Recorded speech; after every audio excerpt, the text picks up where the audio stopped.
Hi అండి, నేను మదిర నుండి ఖమ్మం వెళ్తున్నాను. పిల్లగాళ్ళు రోడ్డు మీద ఆపారు, అడుగుదాం ఏందని. ఏంట్రా చెప్పండి రా. పాలడుగు. అరే మరి నలుగురు ఐదుగురికిగా ఉంటుంది ప్లేస్. కొట్టుకోవద్దు, నీటికి కూర్చోండి, ఓకేనా? ఎక్కండి రా. ఎక్కండి, మీరు ఎక్కండి రా ముందు.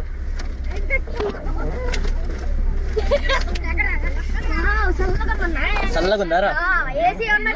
ఒరే జాగ్రత్త బాబు. కూర్చోగలరా అందరూ? ముందుకు వస్తారా? రండి, మంచిగా కూర్చోవాలా పద్ధతిగా. అది పాల్వంచరా? అది వెళ్ళి వస్తాను.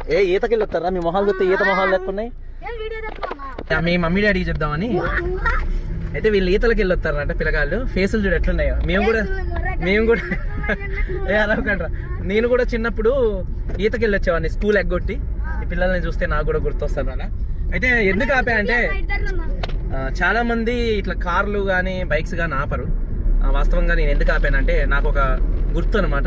నేను చిన్నప్పుడు ఇలానే ఎక్కడికి వెళ్ళాలన్నా కూడా కొన్ని 50 కిలోమీటర్లు కూడా లిఫ్ట్ అడిగి వెళ్ళేవాడిని, 100 కిలోమీటర్లు కూడా లిఫ్ట్ అడిగి వెళ్ళేవాడిని. అప్పుడు ఇక్కడ నుంచి ఒక 20 కిలోమీటర్లు ఒక బండి, అక్కడి నుంచి ఒక బండి, ఆటో వాళ్ళని అడిగి అట్లా చిన్నప్పుడు సరదాగా అట్లా వెళ్ళేవాడిని అనమాట. ఎక్కడికైనా వెళ్ళాలంటే నేను జీవితంలో అంటే నేను కారు కొనుక్కున్నా, బైక్ కొనుక్కున్నా, నేను కూడా అందరికీ లిఫ్ట్ ఇవ్వాలని అనుకునేవాడిని. అనుకుంటే ఏమయ్యేదంటే, ఇప్పుడు లిఫ్ట్ ఇద్దామన్నా ఎవరికన్నా భయం అవుతుంది. సంచులతో ఎక్కుతారు కదా, దాంట్లో ఏం పొట్లాలు ఉన్నాయో ఏం చికాకులు ఉన్నాయో తెలియదు కదా. ఈ మధ్య డ్రగ్స్ కానీ అని స్మగ్లింగ్ చేస్తున్నారు. ఏదన్నా మనం ఒక మంచి కోరి ఎవరన్నా లిఫ్ట్ ఎక్కి ఇచ్చుకుందాం అనుకున్నా కూడా భయమే అనమాట. వీళ్ళు చిన్నపిల్లగాళ్ళు, వీళ్ళ దగ్గర ఏముండదు. వీళ్ళకి ఏంటంటే ఏమీ తెలియని మనస్తత్వం అనమాట వీళ్ళది. నేను ఈ వయసులోనే హాయ్ చెప్పండి రా. అయితే నేను ఈ వయసులో బాగా లిఫ్టులు అడిగి చాలా దూరం అటు ఇటు తిరిగేవాడిని.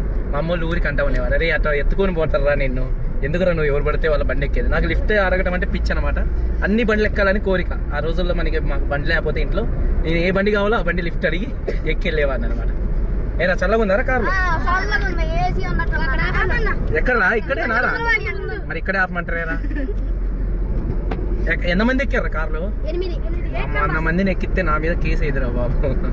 సర్లే కానీ చిన్నపిల్లలే కదా, వాళ్ళ సంతోషాలు, చిన్న చిన్న సంతోషాలని మనం ఎప్పుడు కాదనకూడదు. ఇక్కడేనా? సార్ జాగ్రత్త. అరే మీరు ఈతలకు వెళ్తారు, జాగ్రత్త, లోతు ఉంటుంది. మీరు ఎప్పుడైనా సరే ఈతలు కొట్టేటప్పుడు చూసి జాగ్రత్తగా, ఎందుకంటే పోయే వాళ్ళ బుడుగులోకి తల్లిదండ్రులు మీ మీద ఆశలు పెట్టుకొని ఉంటారు. జీవితంలో గొప్పలు కావాలా, గొప్ప ప్రయోజకులు కావాలి.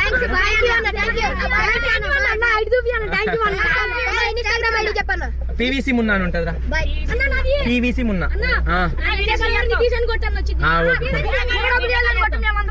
Okay okay okay right okay right okay. వామ్మో. అయితే వాళ్ళ చిన్న చిన్న సంతోషాలని మనం ఎందుకు కాదనాలా?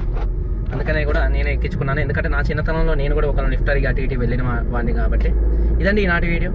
అందరూ బాగుండాలా. నాకు ఈరోజు నా చిన్నతనం గుర్తొచ్చింది, అందుకనే ఈ వీడియో అయితే తీయడం అయితే జరుగుతుంది. అయితే డ్రైవింగ్ చేసుకుంటే వీడియో తీయకూడదు, కాకపోతే ఏముంది, మనం స్లోగా వెళ్తున్నాం కదా, అందుకనే వీడియో అయితే తీయడం అయితే జరుగుతుంది. ఇది నాటి వీడియో. ఇంకోటి ఏంటంటే, నేను సీట్ బెల్ట్ కూడా పెట్టుకోలేదు. ఎక్కువ స్పీడ్ అయితే వెళ్ళట్లేదు. స్పీడ్ వెళ్ళినా వెళ్ళకపోయినా సీట్ బెల్ట్ పెట్టుకోవడం అనేది మంచిది. పెట్టుకోలేదు నేను, నన్ను క్షమించగలను. మీరందరూ బాగుండాలని మనస్ఫూర్తిగా కోరుకుంటూ మీ తమ్ముడు పీవీసీ మున్నా. అందరికీ బై. జై హింద్.